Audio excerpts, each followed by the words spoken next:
Well, as the summer season is beginning, a number of you are stopping by on your vacations or your travels, stopping in to say hi and stopping in to see the museum and the gift store. And you're beginning to realize that I work right on Main Street, so in the background you're hearing trucks and diesels and Harleys, and that's just part of where I'm at. But there's something that's been surfacing over the past few years that I have noticed in comments that as you watch, a number of you are saying, "You've ruined my Westerns." Or now when I go to a museum and I look at a wagon, I actually know what the parts are called, how it works, because I've seen it here. And that is a good thing, and that is part of the goal of mine, is to raise that awareness of really the transportation era of where we came from. There is another area that we are all familiar with as well, and that is the internet. Oftentimes today we have been programmed, maybe so to speak, to get on the computer, search the internet for answers for this and that. And YouTube itself has become a great resource for answers to just a myriad of topics. It's really pretty amazing. But I would like you to do a search for me, and it has to do with a tire shrinker.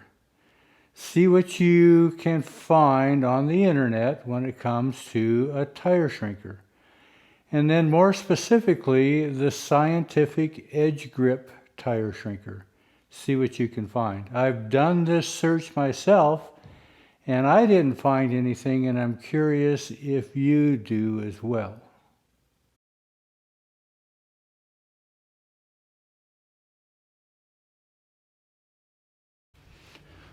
Well, did you take the time to shut off the video and go on the internet and see what you found?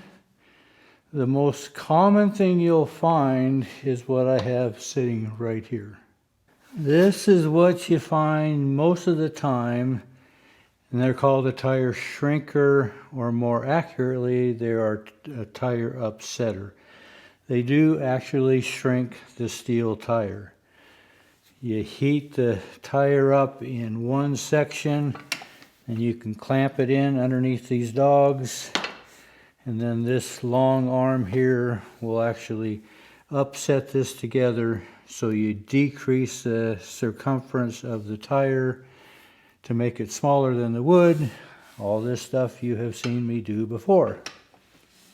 You can see cast in the side is Champion Blower and Forge Company, Lancaster, Pennsylvania, USA, number 4, and then American.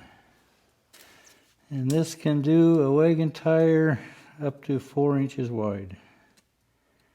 And most oftentimes these are missing this long handle, and they're usually rusted. There's a few of them out there that are being demonstrated that are painted black. I'm not sure really what the original color was. This one was blue, but to my fault, I had it in my paint room for a while, and so it has some yellow overspray paint on it. So I may take the time and clean it up if I can figure out what the original color was. Most of the time these are just rust, and there are a few that are in museums, wheelwright type museums. Most of them are for sale from that $400 to $500 area. Some are free, some are seized up. But this is most commonly what you find when you search on the internet for tire shrinker. Now I have another one here that is not a floor mount. This is actually a wall mount. And judging by the size of the bolts, it was probably an 8-inch thick beam that it was bolted to. It has these two in the center, and then it has one here, and one would go here. I have it on the scale, and this weighs in just over 250 pounds. It has a number 4 cast into this piece, but over on this handle, it has a number 6 cast into it. This has patented February 9th, 1875, And then down in this section here, there's a letter F and a C and then number 3. Now my floor mount shrinker, I have used that in the past, pretty much just as playing. I have never used this. It's pretty much free.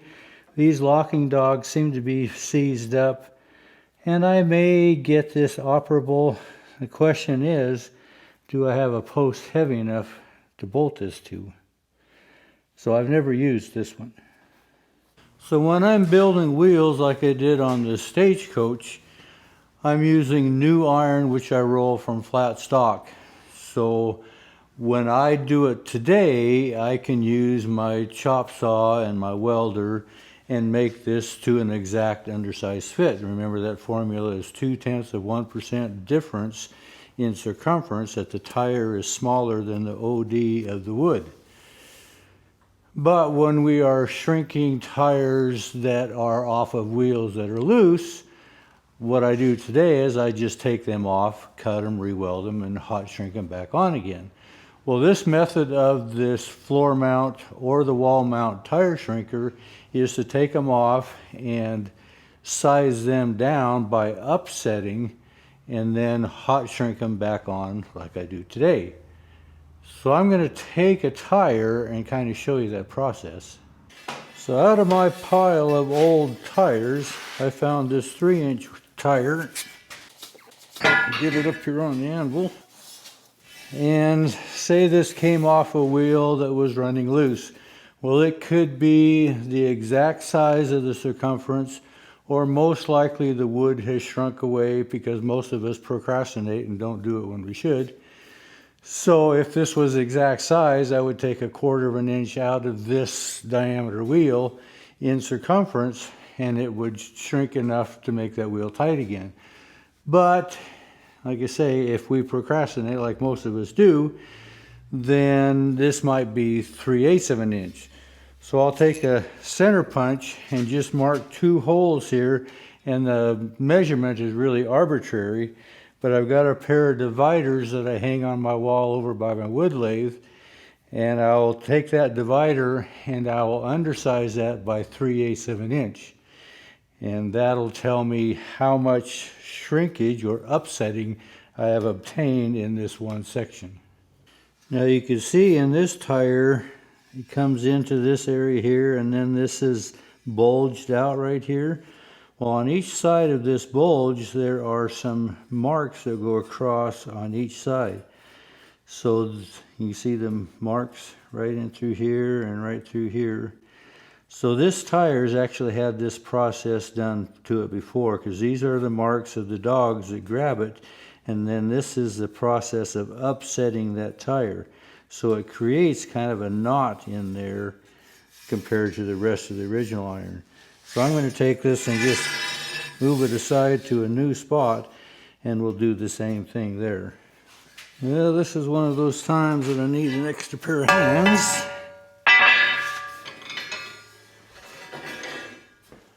Can't hold it up and do my center punches at the same time.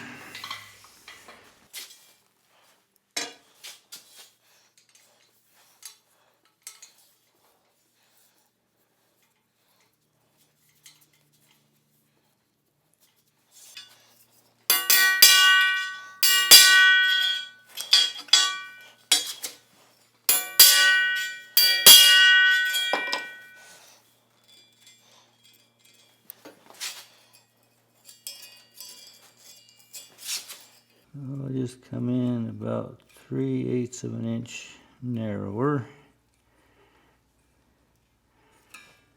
And that'll shrink that tire.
See why this should be bolted to the floor.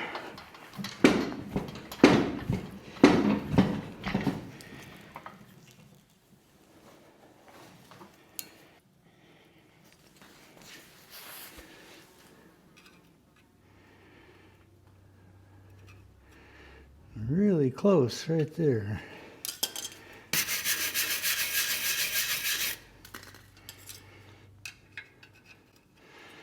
One punch there, one punch there. We're right there.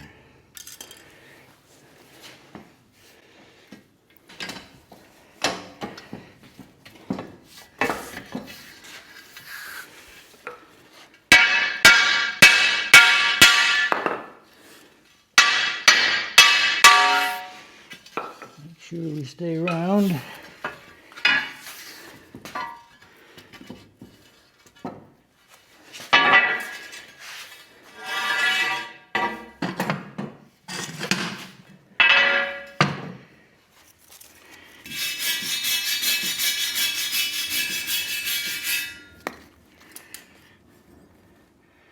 There's one punch, there's our second punch. So we're right there.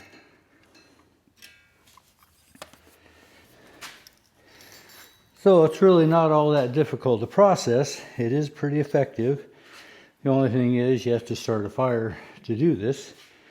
But if you're doing the whole set of 4, fire's probably worth it. The biggest thing for me, I guess, is I don't have that shrinker nailed down to the floor, and it should be.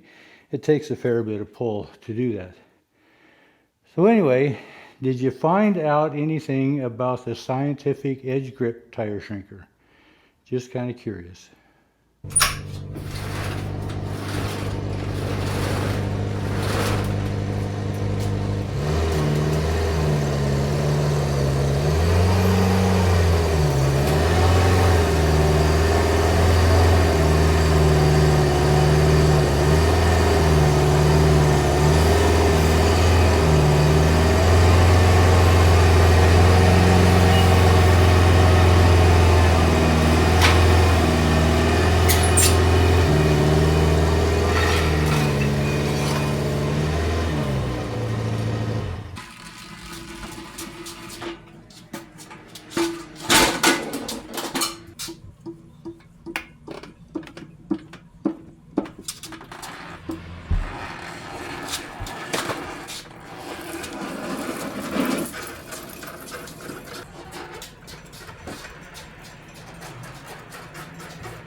So this is what's known as an edge grip hydraulic tire shrinker.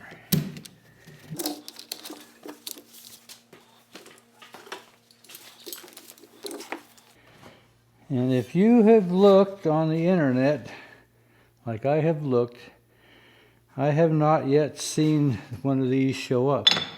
What always shows up, even when I put in hydraulic wagon tire setter, that style of the Champion Forge and Blower Company, that's the style that shows up. This is distinctly different. And on the left side of this machine, there's a tag here. It's been painted over, but it looks like it'll come loose fairly easily. I would like to see if I can't make the stamping on this stand out a little more clearly.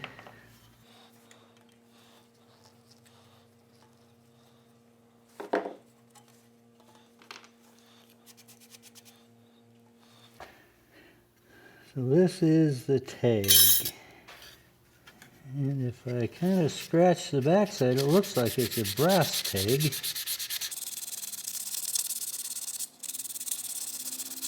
And it is stamped. It's not a cast tag like some buggy tags are.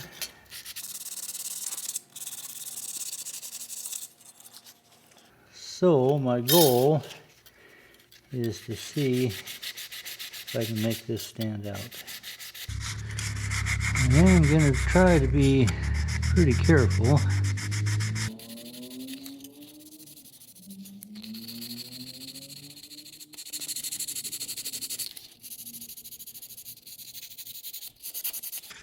I don't know if I should just strip this.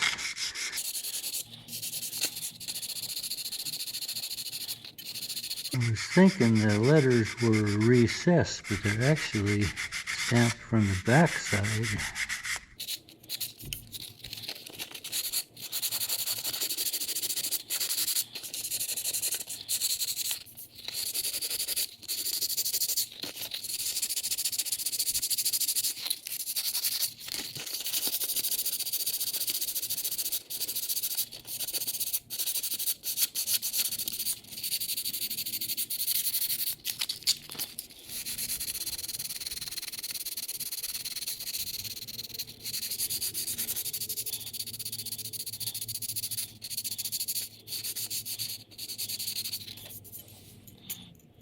You start to see scientific, manufactured by National Hydraulic Tire Setter Company, Keokuk, Iowa, patents pending.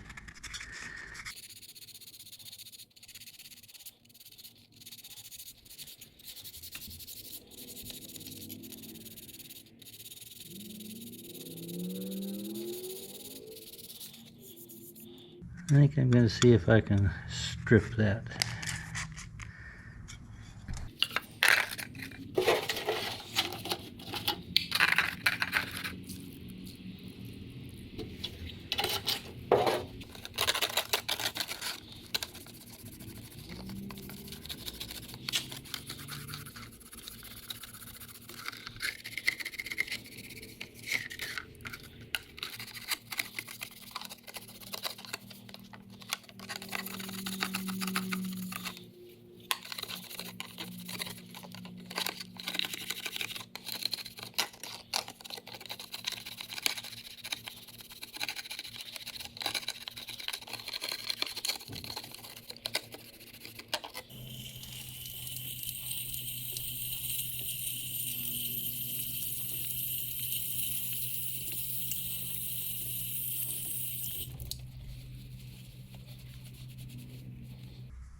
So now you know as much about this machine as I do about it being from the National Hydraulic Tire Setter Company. Keokuk, Iowa. See what you can find out. I've looked around a little bit and haven't found too much. I'm going to put this over where the borax wagon was, right next to that floor mount hot tire shrinker that I just showed you. And we'll go through just how this works and how it's different. There's a story behind this. I've had this in my shop before, and I think I'll share that with you next time. Appreciate you coming along. Thanks for watching.